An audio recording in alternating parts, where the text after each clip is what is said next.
Scratch Kitchen, the series where I show you how to make vegan recipes all from scratch at home. On today's recipe video, you're listening to music from the band Maxeel from New York.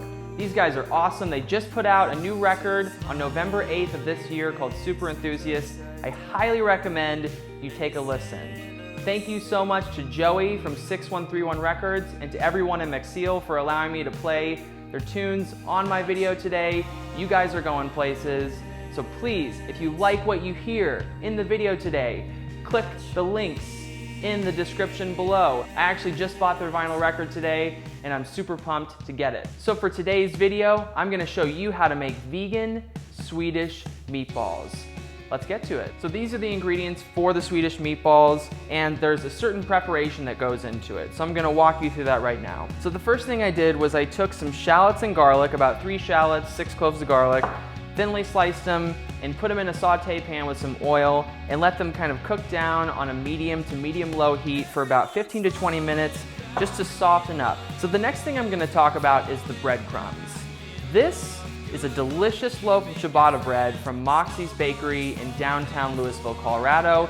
If you live in the Boulder area, you must check them out. They make the best bread in town. Most definitely they make the best ciabatta bread in town. And they're also just a great cafe, very friendly people. I really like going there. I'm literally right next door to them, so it's kind of hard not to go. So what I did with their ciabatta bread was I cut the loaf in half.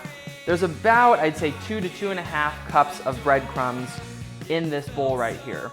And after the onions and the garlic were done simmering in the pan, I took them out, I added a little bit more oil back into the pan, and then I threw these chopped breadcrumbs into that pan and let them kind of cook with all those oils from the garlic and the onion.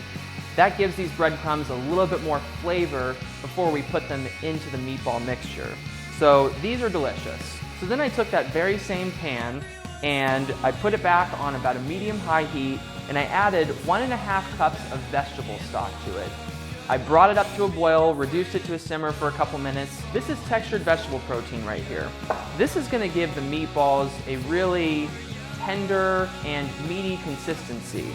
So what I've done with this is I've got 2 cups of the textured vegetable protein in this bowl, and I took that 1.5 cups of stock from the saute pan and poured it over it to rehydrate it. That allows the textured vegetable protein to soften up so that we can put it into the meatball mixture and it gives it that tender consistency. Right here I have 1 cup of organic pinto beans. They don't have a lot of flavor in and of themselves, they're very mild, and so they can take on the flavors of other things around them. Then we have all of the spices over here. So obviously we're gonna use some salt and pepper.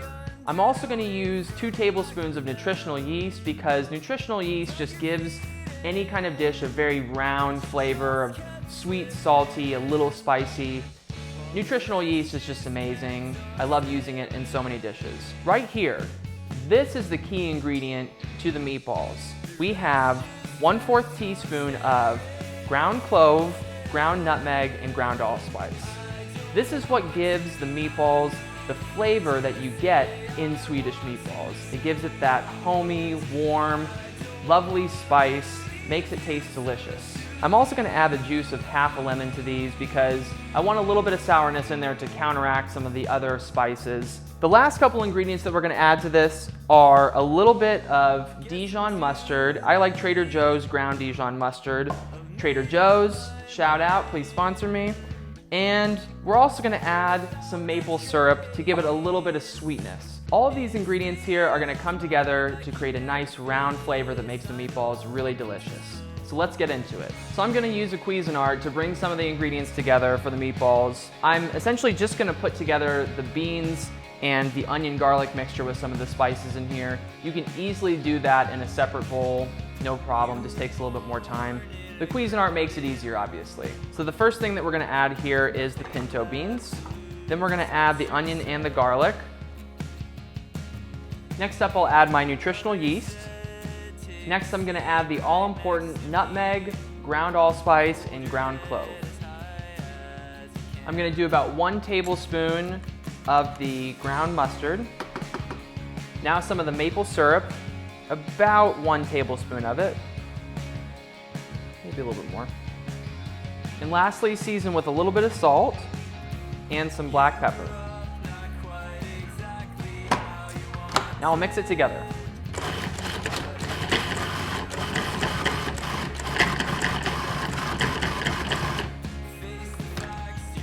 So I'll take this mixture now and add it into a separate bowl. Now add the textured vegetable protein, the breadcrumbs, and the green onions.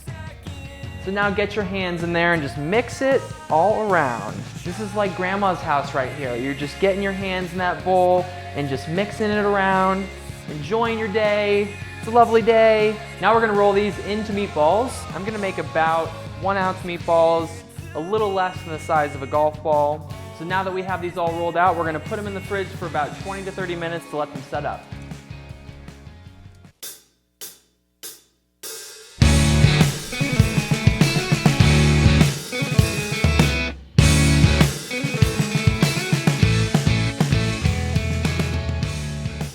So I'm going to use a large roasting tray for this. This allows me to sear all the meatballs at the same time, and then I'm going to use the same tray to make the Swedish meatball gravy. The first thing I'm going to add is about 1/4 to 1/2 cup of vegan butter, such as Smart Balance, Earth Balance. Now that the Smart Balance is all melted, I'm going to add a little bit of grapeseed oil. So we've got that going. Let's go ahead and put in our meatballs now.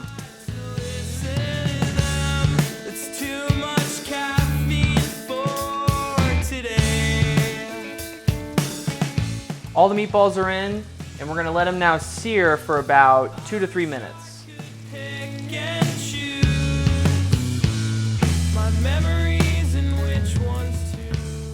You'll let them sear on the other sides for about another 1 to 2 minutes. Once you've got a little bit of brown color on a couple of the sides, you can go ahead and take them out and put them on your foil-lined tray. Take the meatballs on the tray and pop them in the oven. Now grab some more Smart Balance and throw it in your tray. Take a 1/2 cup of all-purpose flour and throw it in. And we are now going to create a roux in the pan.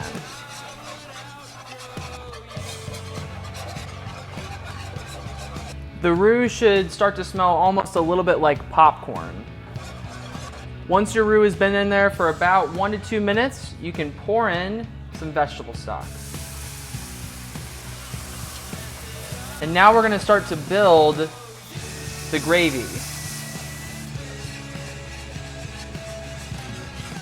Once it thickens, add some more vegetable stock.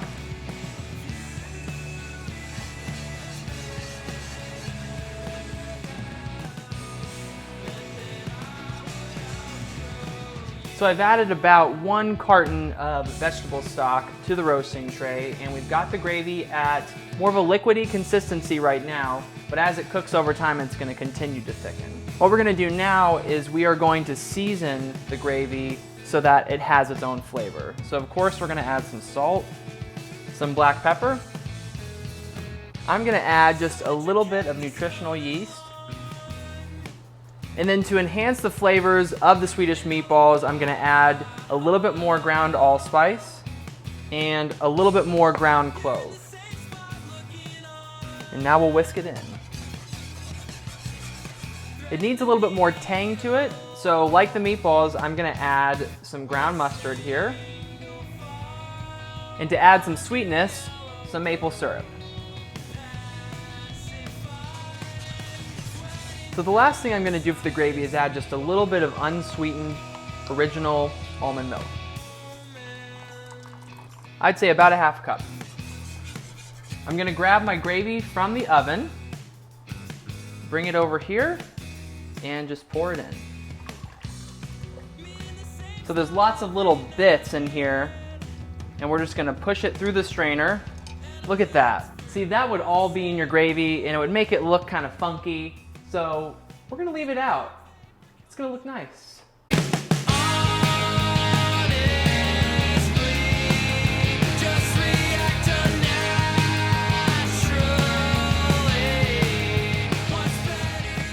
Here we have our finished product, delicious vegan Swedish meatballs with an amazing gravy, so tasty. This is vegan cooking. We're cooking. It's vegan. It's good. It's great. Thanks so much for tuning into this week's episode. I hope you enjoyed the recipe. Please like, comment, follow, subscribe, all of those awesome things. Thank you so much for all the support thus far. I've really enjoyed doing this. And we'll see you next time.